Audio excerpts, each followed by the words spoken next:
ছিল। আমরা তো এতদিন ধরে ধরে তো এই 2016 প্যানেলে যারা আছে তারা তো টেন্টেড আনটেন্টেডের সাথে খুবই পরিচিত।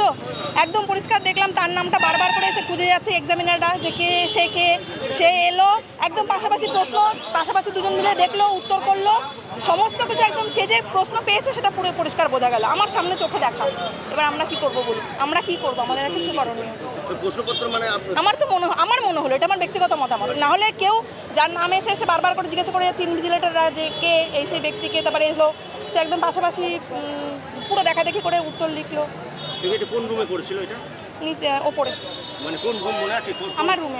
সেটা কত নম্বর রুম সেটা মনে আছে? না রুম নাম্বার মনে নেই। আজকে পরীক্ষা আপনার কেমন হলো? জানি না, বলতে পারবো না কেমন হয়েছে। আমরা খুব মানসিক অবসাদগ্রস্ত। এত বছর চাকরি করার পরে এই দিনটা এসে আমাদের দেখতে হবে, আমরা সেটা ভাবিনি। যারা দুর্নীতি করলো তাদের কোনো সাজা হলো না, অথচ সাজা পেলাম আমরা আবার পরীক্ষায় বসতে বাধ্য হলাম। আর এই মানসিক অবস্থা নিয়ে আমরা কতদূর কী করতে পারবো সেটা কিন্তু আমাদের আর জানা নেই। আমার নাম জয়ত্রী বাউলিয়া। মারাত্মক অভিযোগ দর্শক, মারাত্মক অভিযোগ। এটা হচ্ছে বর্ধমান মিউনিসিপাল হাই স্কুলের পরীক্ষার সেন্টার হয়েছিল। সেখান থেকে বেরিয়ে আপনারা শুনলেন জয়ত্রী বাউলিয়া, উনি কার্যত মেজাজ হারিয়েই এই কথাগুলো বলছেন যে আমরা 2016 প্যানেলের যারা আছে তারা তো টেন্টেড আনটেন্টেডের সাথে খুবই পরিচিত। আজ একদম পরিষ্কার দেখলাম, মানে কিছু নাম আর কি, নাম বারবার করে এসে খুঁজে যাচ্ছেন যারা পরীক্ষা নিচ্ছিলেন তারা। ব্যাপারটা কি? ব্যাপারটা ওটাই যেটা আমরা বলে আসছি, সন্দেহ করে আসছি,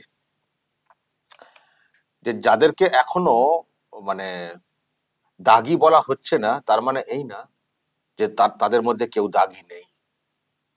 তাদের মধ্যে কেউ দাগি নেই তার মানে এটা না। দাগি বলে একটা অংশকে চিহ্নিত করা হয়েছে। করা হয়েছে বলতে সেন্ট্রাল এজেন্সি চিহ্নিত করতে পেরেছে একটা সংখ্যা। ওটাই তো না যে তার মানে বাকি যারা আছেন চিহ্নিত হননি তারা সবাই যোগ্য। এই যে একটা কথা বলা হচ্ছে না, যোগ্য অযোগ্য, অযোগ্যদের তালিকা তো চলে এসছে, তাহলে তো বাকিরা তো যোগ্য, তাদের চাকরি ফিরিয়ে দেওয়া হোক। বিষয়টা ওই রকম না। যোগ্য অযোগ্য এটা ঠিক না কথাটা। দাগি হিসেবে চিহ্নিত আর বাকিরা কেউ চিহ্নিত হননি, মানে চিহ্নিত করা যায়নি, এটা তার মানে ওদের মধ্যেও দাগি বা অযোগ্য থাকতে পারেন। তো ইনি তো পরীক্ষা দিয়ে বেরিয়ে এইসব বলছেন। ফলে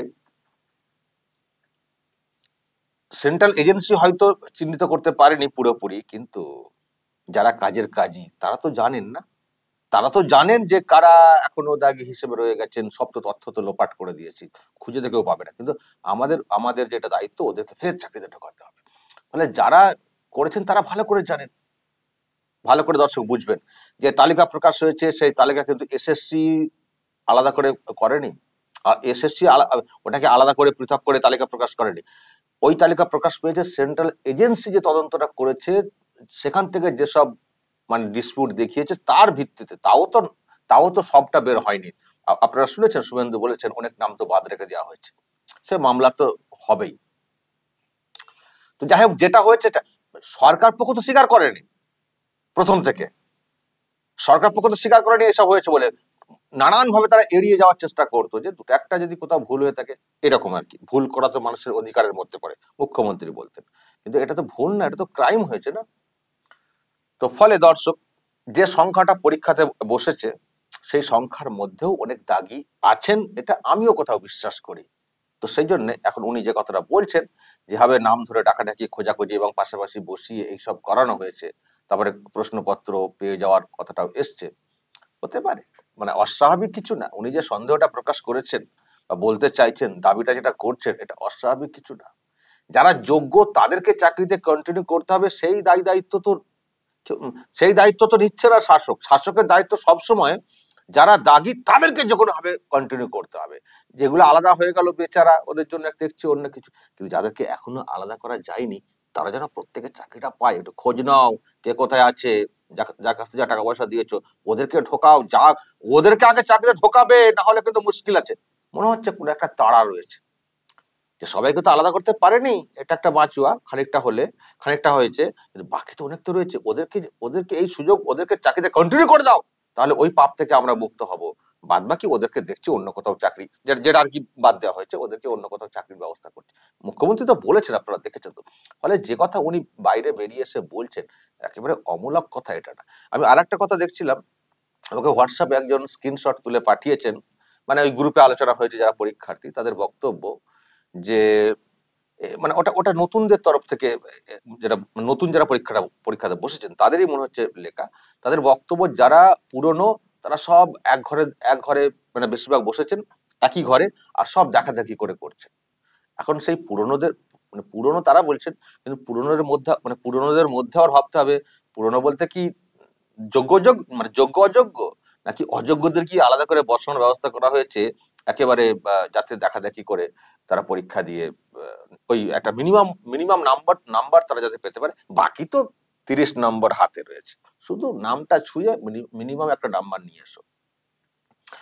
তো এইসব শুনছি দর্শক, ফলে শাসকের লোকজনেরা আর কিছু মিডিয়া যেভাবে বলছে, বিরাট স্বচ্ছভাবে নিয়োগ পরীক্ষা হয়েছে, স্বচ্ছভাবে নিয়োগ পরীক্ষা হয়েছে, দারুণ পরীক্ষা হয়েছে, 9 বছর পর এসএসসি হলো, দুর্দান্ত পরীক্ষা হয়েছে, এবার দেখা যাক কিভাবে নিয়োগটা হয় বলে আজকের পরীক্ষার ব্যাপার নিয়ে বিরাট প্রশংসা চলছে।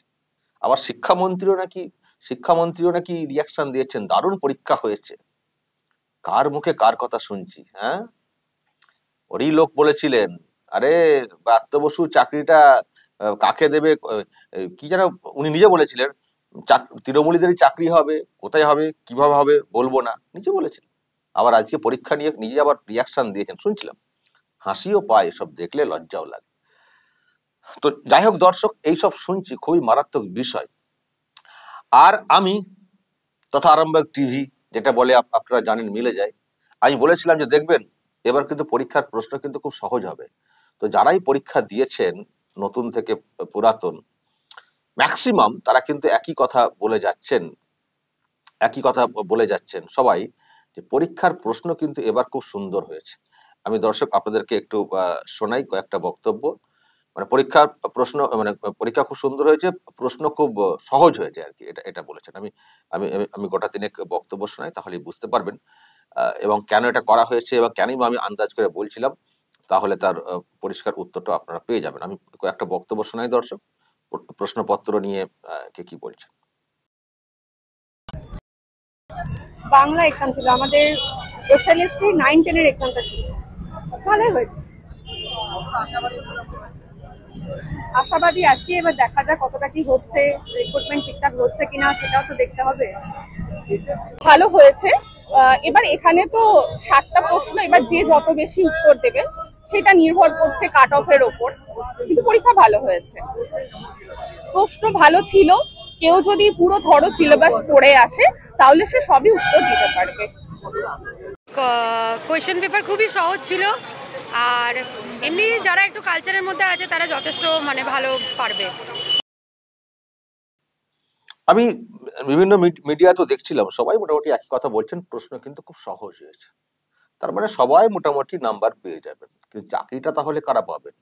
প্রশ্ন তো সহজ হয়েছে, আর একটা চাকরির পরীক্ষা যদি মিনিমাম একটা মানে মান নির্ণয় না করা হয়, তাহলে সবাইকে ফুল মার্কস পাইয়ে দেওয়া হলো। তার মানে চাকরি ওই সেই দিদির হাতে, 30 নম্বর দিদির হাতে। তাও 30 নম্বর যারা, তার মধ্যে 30-এর মধ্যে 10 হচ্ছে ওই যারা পুরনো, তাদেরকে 10 নম্বর তাদের শিক্ষাগত অভিজ্ঞতার জন্য দিয়ে দেওয়া হবে।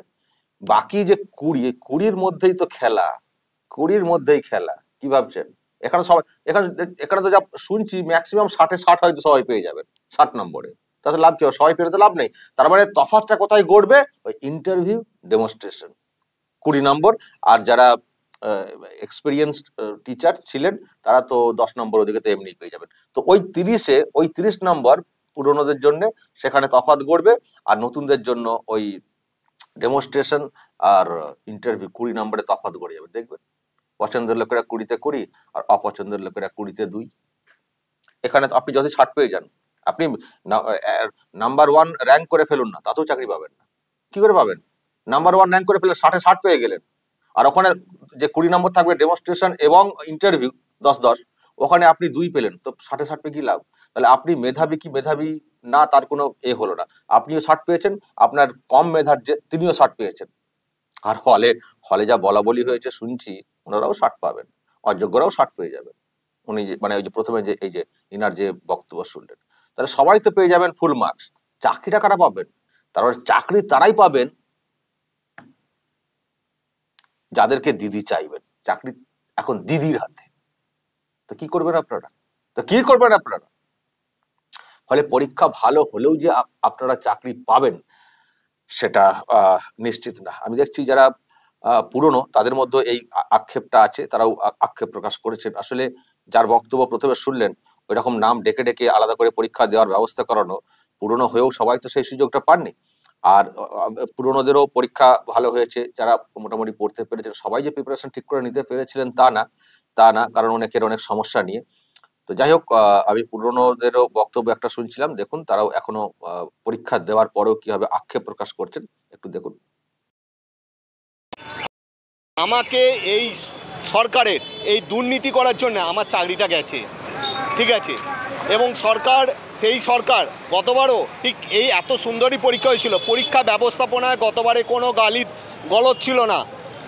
যেটা হয়েছিল সেটা হচ্ছে এজেন্সি, অর্থাৎ রিক্রুটমেন্ট এজেন্সি, তারা ভেতরে ভেতরে কার কাছ থেকে টাকা নিয়েছে না তাদের রাজনৈতিক অভিসন্ধি করার জন্য তাদেরকে হচ্ছে চাকরি পাই দিয়েছে। কি করেছে না, তাদের হচ্ছে ওএমআর যে এভালুয়েশন যে সংস্থাকে দিয়েছিল, সেই সংস্থা হচ্ছে যে ওএমআর এভালুয়েশন প্রক্রিয়াতে ওএমআরে কোনো টেম্পারিং হয়নি, নাম্বারে টেম্পারিং করেছে। পেয়েছে 0, করে দেওয়া হয়েছে 53। শুনেছেন আপনারা এইসব গল্প? তো এই হচ্ছে ব্যাপার। পরীক্ষা তো আগের বারেও ভালো হয়েছিল, বলা হয়েছিল, কিন্তু চাকরির পুরো প্রসেস, নিয়োগ, সেটা তো ভালো হয়নি, এটাই বলার চেষ্টা করেছেন। ফলে প্রশ্নপত্র সহজ হয়েছে, সহজ হওয়াতে যারা মানে অযোগ্য তাদের সুবিধা হয়েছে, যোগ্যদের এতে খুব একটা সুবিধা হয়নি সহজ প্রশ্নপত্রে। তো ফলে নিয়োগ প্রসেসে অ্যাকচুয়াল যোগ্যরা কতজন চাকরি পাবেন সেটাই হচ্ছে সব থেকে বড় প্রশ্নের।